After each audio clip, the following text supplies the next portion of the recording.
కొంపతీసి వీని కాని విషయం తెలిసిపోయిందా? మానసి, అడిగేది నిన్నే. ఏం మాట్లాడవేంటి? దాని ప్రస్తావన నా దగ్గరికి తీసుకురావద్దని చెప్పిందా లేదా? మళ్ళీ ఎందుకు తెస్తున్నావు? Cool cool. అంటే నన్ను అసలు పెళ్లి చేసుకోవడమే నీకు ఇష్టం లేదు కదా? ఏం చెప్తే ఒప్పుకున్నావా అని జస్ట్ క్యూరియాసిటీతో అడిగాను అంతే. నీకు ఇష్టం లేకపోతే చెప్పొద్దు.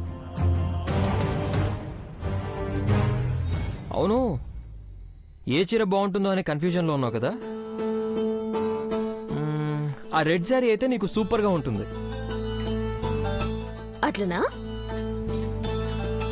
థ్యాంక్స్.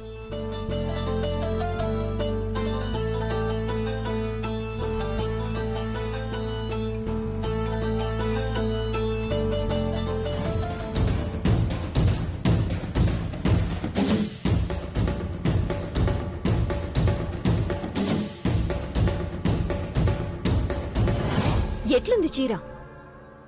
ఆ చీర కన్నా ఇదే మంచిది కదా? బావున్నా బాగోకపోయినా నువ్వేం చెప్తే అది రివర్స్ అవుతుంది. నా విషయంలో నువ్వు అనుకున్నదేది జరగదు.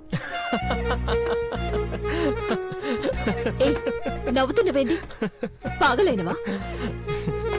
నీ విషయంలో నేను అనుకున్నదేది జరగదన్నావు కదా మానసి, కానీ అదే జరిగింది.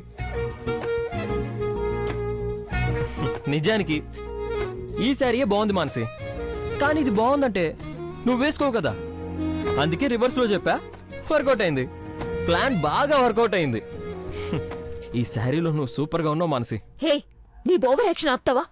అరే, ఇందులో ఓవర్ యాక్షన్ ఏముంది మానసి? నాకు నచ్చిన చీర నీ చేత కట్టిద్దాం అనుకున్నా, కట్టించా. నీకు నచ్చిన చీర నేనెందుకు కట్టుకోవాలి? ఎక్కువ తక్కువ చేయకుండా నీ లిమిట్స్ లో నువ్వుంటే మంచిది. అన్ని హక్కులు ఉన్నవాడిని నన్ను లిమిట్స్ లో ఉండమంటావేంటి మానసి? అన్ని హక్కులున్నాయా? ఏంది నీకున్న హక్కులు? అసలు నా మీద నీకున్న హక్కేంది? అదిగో అదే నా హక్కు. ఆ తాళిబొట్టే నీ మీద అన్ని హక్కుల్ని ఇచ్చింది. ఏంది ఇదా? ఇది తాళిబొట్టా? ఇది తాళిబొట్టు కాదు. నీకు నాకు జరిగింది పెళ్ళే కాదు. మానసి,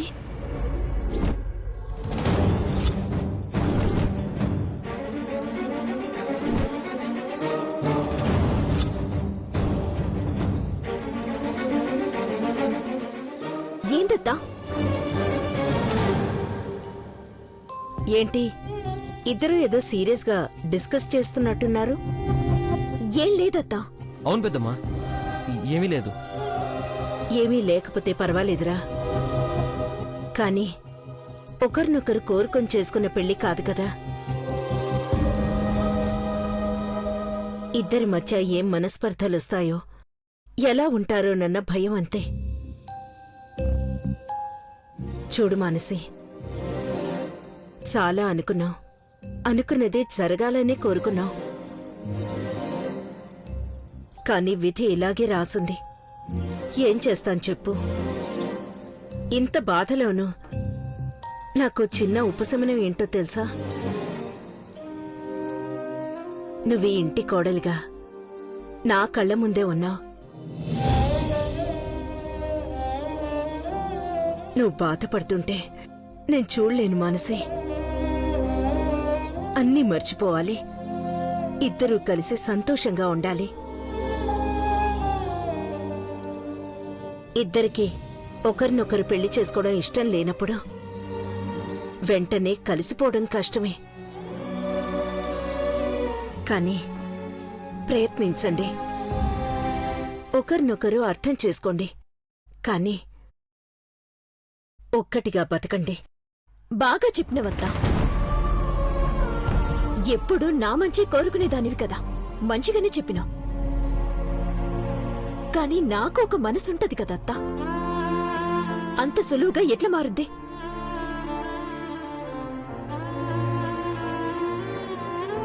థ్యాంక్స్ పెద్దమ్మా, చాలా మంచి మాట చెప్పావు. అలాగే నాదో చిన్న రిక్వెస్ట్ పెద్దమ్మా, ఇదే మాటని తరుణ్ తనయ్యలకి కూడా చెప్పొచ్చు కదా.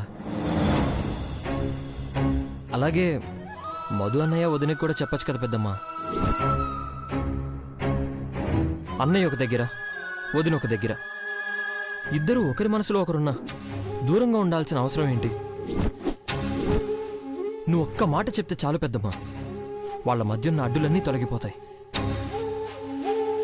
ముందు నీ సంగతి నువ్వు ఆలోచించు, తర్వాత వేరే వాళ్ళను ఉద్ధరిద్దు గాని. నువ్వు చాలా మంచిదానివి పెద్దమ్మా. నీకెవరైనా కొంచెం నచ్చితే చాలు నెత్తిన పెట్టుకుంటావు. వదినెందుకు నీకు నచ్చలేదు? నచ్చే రోజు తొందరలోనే రావాలని కోరుకుంటున్నాను. మేడం, ఏమైందిరా? ఎక్కడ దాని శవం? మేడం ఈసారి కూడా మిస్ అయింది మేడం. సిగ్గు లేదా మాట చెప్పడానికి? కరెక్ట్ గా ఏసేసే టైంకి ఆ గూడెం వాళ్ళు వచ్చారు మేడం. రాళ్లతో దాడి చేశారు. అక్కడే ఉంటే చంపేస్తారేమోనని పారిపోయి వచ్చేసాం మేడం. అడవిలో కూడా దాని అదృష్టం వదలలేదన్నమాట. ఎటుపోయింది అది? అడవిలోకి మేడం. కానీ మేడం అక్కడ మనుషులు చాలా డేంజర్. వాళ్ళు డేంజర్ అని దాన్ని వదిలేస్తే అది ఇంటికి తిరిగొచ్చి నన్ను డేంజర్ లో పడేస్తుంది. ఎలాగైనా దాన్ని అక్కడే చంపేసి ఆ అడవిలోనే పాతేసి వెళ్ళాలి. పదండి.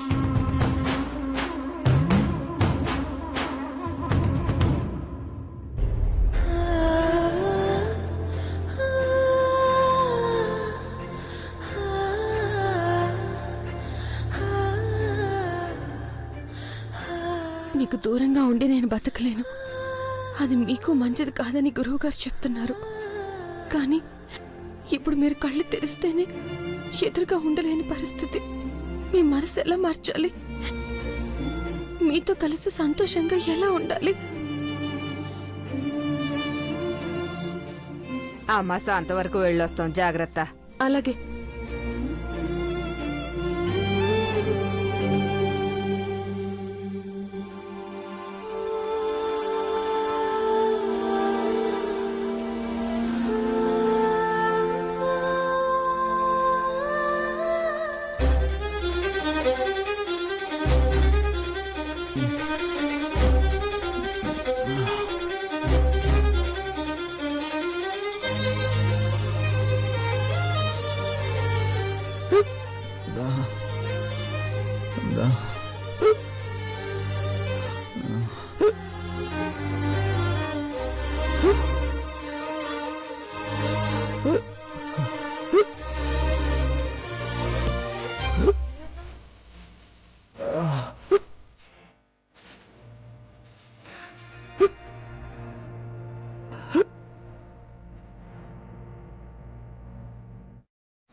దాహం వేస్తున్నట్టుంది. కానీ ఇప్పుడు ఇక్కడ చూస్తే ఎలా రియాక్ట్ అవుతారో ఏమో. అసలు నా చేయి పట్టుకోవడానికి ఇష్టపడని వారు నా చేతితో మంచినీళ్ళు తాగుతారా?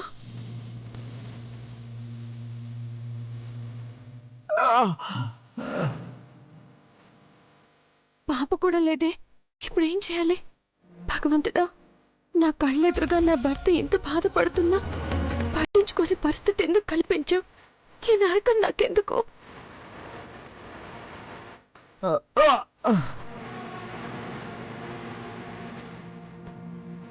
భగవంతుడా, ఏదో ఒక దారి చూపించు.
దొరా మంచినీళ్ళ కోసమేగా గట్లయితే ఓ కేక్ వేయచ్చు కదా దొరా. గీ పాటలేంది? అసలే చేతికి దెబ్బలు తగిలినాయి. కదలొద్దని చెప్పినారు కదా, కదలకుండా కూర్చో, మళ్ళా నీళ్లు తాపిస్తాను.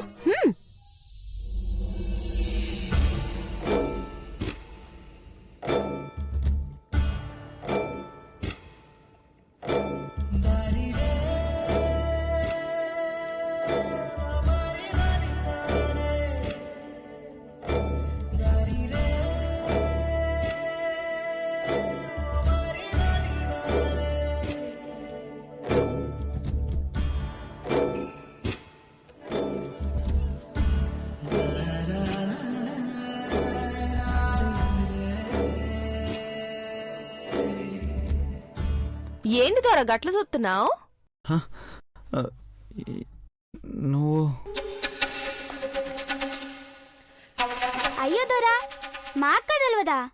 ఈ అడవికే సక్కని సుక్క, పేరు సంపంగి.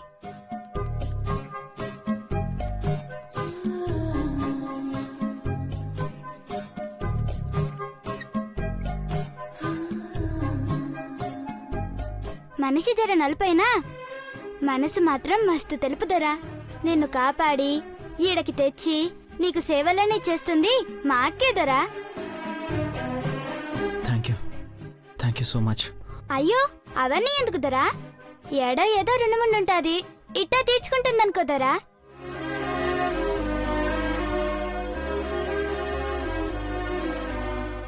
నువ్వు ఆపు సెల్లి, మడిసికి ఊపిరి కూడా తీసుకోనియో గలగల గలగల మాట్లాడేస్తావు. ఏమనుకోకు దొరా, మా సెల్లి కొంచెం మాటలెక్కువ ఆడుతుంది. నువ్వు కాక్క అందరికాడ మాట్లాడతావా ఏంది? అందగాడు 6 అడుగులున్నాడు, పైగా బెనాయ్ అవుతాడు. ఆ పాటి సరదా సంతోషం ఉండవా ఏంటి?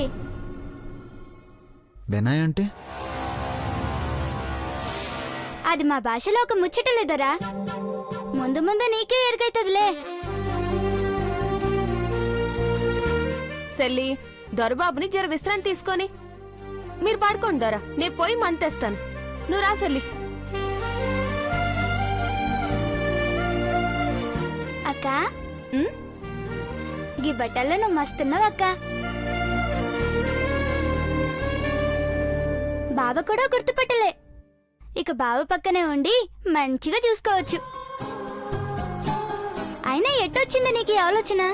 ఏమో జాబిలి, ఆయన దగ్గరే ఉండి ఆయన్ని చూసుకోవడానికో దారి చూపించమని ఆ దేవుణ్ణి అడిగాను. ఈ ఐడియా వచ్చింది. వెంటనే గెటప్ మార్చి వెళ్ళిపోయాను. అయినా ఆయన ఎక్కడ గుర్తుపట్టేస్తారో ఏమంటారో అని ఒక్కటే భయపడ్డా. లే అక్క, అసలు గుర్తుపట్టేదే లే. అప్పుడు గులాబీ రెక్కలెక్కున్నావు, ఇప్పుడు అడవి సుక్క లెక్క కనిపిస్తున్నావు. బావే కాదు, మీ ఇంట్లో ఎవ్వరూ నిన్ను పోల్చుకోలేరు. ఇట్నే బావని తీసుకుపోవచ్చు. ఇక్కడంటే సరే, కానీ ఇలాగే ఆయనతో ఎలా వెళ్ళడం? ఏదో ఒకటి చేయాలి.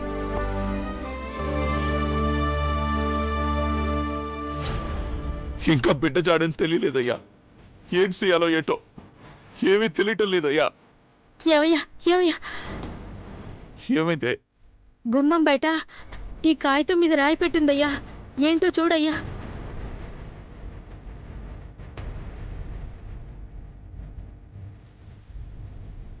ఇది మన మృదులమ్మ రాసిన ఉత్తరంలా ఉందే. మృదులే రాసిందా? ముందేంటో చదవయ్యా. అమ్మా, నాన్న, కనీసం మీతో ఒక్క మాట అయినా చెప్పకుండా ఇలా ఉత్తరం రాసి వెళ్తున్నందుకు నన్ను క్షమించండి.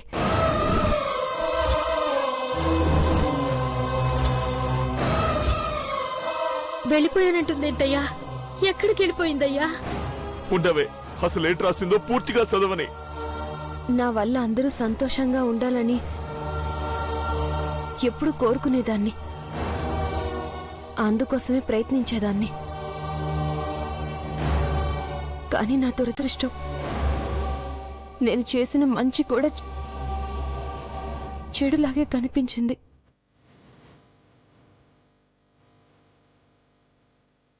చివరికి నా భర్త దృష్టిలో కూడా చెడ్డదానిగా మిగిలిపోయాను.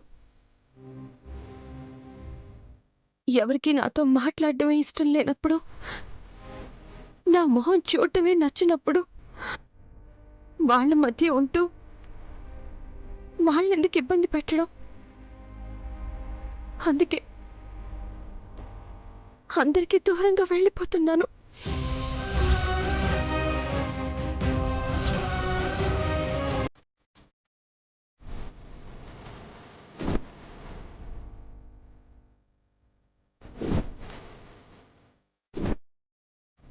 నాకేదో అయిపోతుందనో, నేనేమైనా అఘాయిత్యం చేసుకుంటానో భయపడద్దు.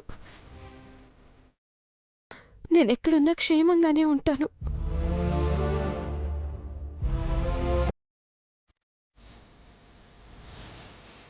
దయచేసి నా కోసం వెతికే ప్రయత్నం చేయొద్దు. నా కోసం బెంగ పెట్టుకోవద్దు. మీరు సంతోషంగా ఉండండి.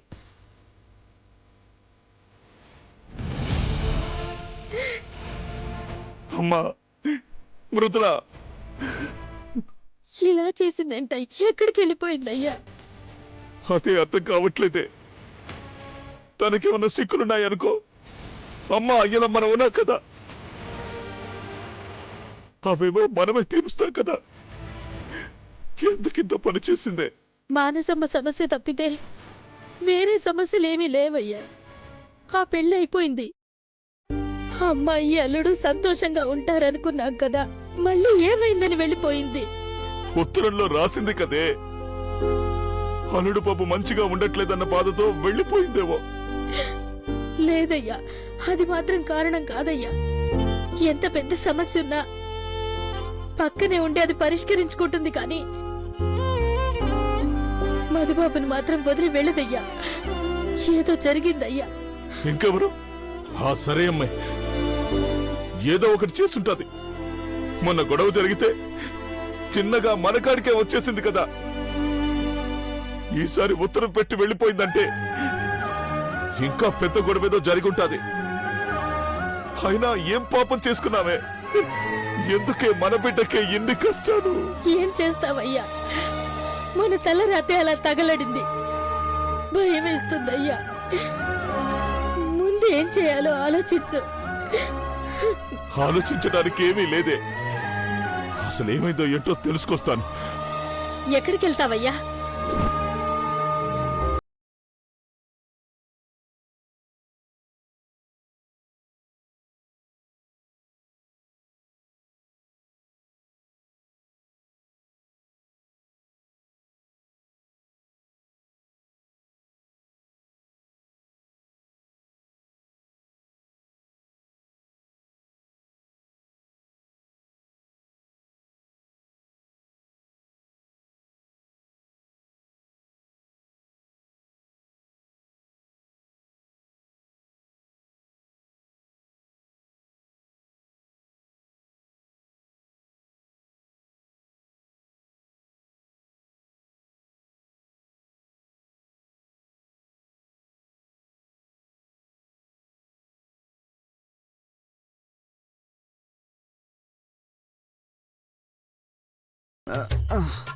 ఏంది అట్టా ఇట్టా కదులుతున్నావు? అదే పనిగా కూర్చుంటే కాస్త ఇబ్బందిగా ఉంది. కాసేపు అటు ఇటు తిరుగుదామని. గట్లయితే పిలవచ్చు కదా, సాయం చేస్తాను.